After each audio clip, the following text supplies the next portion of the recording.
Cuba. We say, not Greenland. We say, not in our name. When they say regime change, we say, regime change in Washington. Yeah, that's what's up. Regime change in Washington. That's right. We don't know how long this will continue. We do know that it's the ordinary man who are paying the terrible price. Israel and the U.S. are assassinating some of the leaders in Iran, but the thousands who died from our mobs are mostly ordinary people.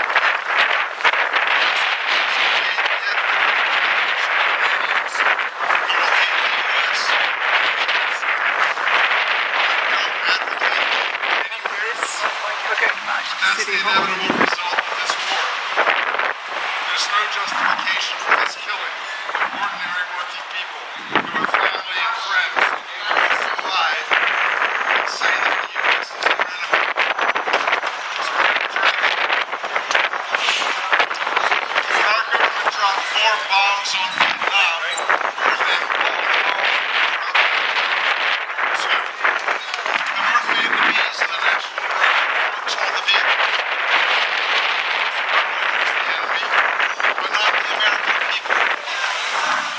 because I went to North Vietnam in 1968 and 2014, and I was amazed to hear that they did not hate us. The regime in Iran is not so enlightened. They do not distinguish between the ruling class that carries out these wars and the ordinary people of the U.S., the majority of whom are also saying this war is not in our name. We have a long job ahead of us. The first task is why we're here today, to make our voices heard in the streets so that we can end this war as quickly as we can.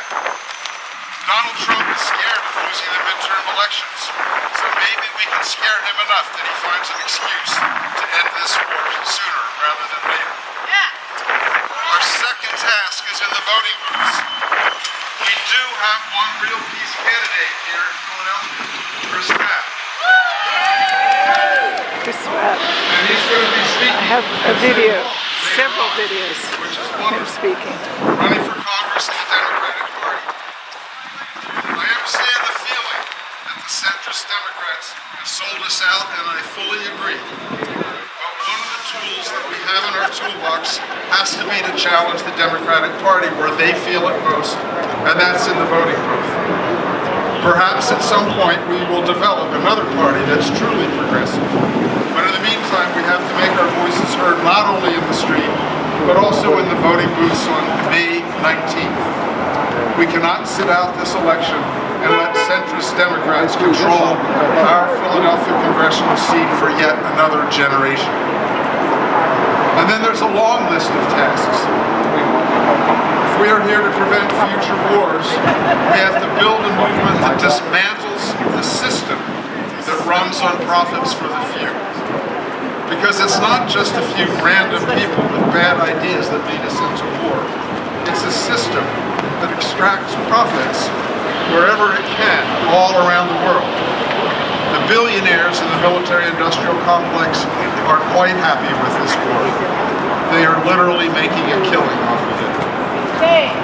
Shame. And these same billionaires and their henchmen are the ones who keep the minimum wage at starvation level. They're the ones who want to take away our voting rights. They're the ones who want to break the unions, one of the biggest obstacles to their goals of domination. It's the working people who pay the taxes that pay for this war and all wars. Now the Pentagon wants to foist a bill on the American people. $200 billion to pay for this war. Shame. Shame. Shame. That's $1,200 per taxpayer. To modernize an old Phil Ochs anti-war song from the 1960s, it's always the rich who lead us to the war, but they're not the ones to fall. It's the working people who fight and die in these wars. And that's why the labor movement has to join with the peace movement, and the pro-democracy movement, and the immigrants' rights movement, and the Black Lives Matter movement, the movement for housing for all, for health care for all, for gender rights. And it is beginning to happen. More than 300 unions representing the majority of unionized workers in the U.S. opposed the Gaza genocide. 122 unions representing 900,000 workers have called for the Pentagon budget. On the war in Iran, the National AFL-CIO has called for respect for international law, the UN, and the role of Congress in declaring war. It's not as strong a statement as I would like them to make, but the Service Employees International Union, the National Nurses Union, and the American Flight Attendants Union have all made strong statements calling for an immediate end to this war. It's not enough, but it is a start. And that's what we have to think of ourselves here today. We're not enough, but we are a start. So our long-range task that we must dedicate ourselves to today is to build this big unity against the billionaires and ultimately, in my opinion, against capitalism. There is a song from the Civil Rights Movement that's not well known, but I want to teach it to you, a simple chorus, and I want you to sing it with me. Join me too if you want. I know you know it. The first verse goes, there's a friend by my side a-walking, there's a voice within me talking, there's a word that needs a saying, carry it on, carry it on, carry it on, carry it on. You got it, that's your part. Here's the second verse. They will tell their lying stories, send their dogs to bite our bodies. They will lock us up in prison. Carry it on, carry it on, carry it on, carry it on. All their lies will be forgotten. All their dogs will lie there rotten. All their prison walls are gonna crumble. Carry it on, carry it on, carry it on, carry it on.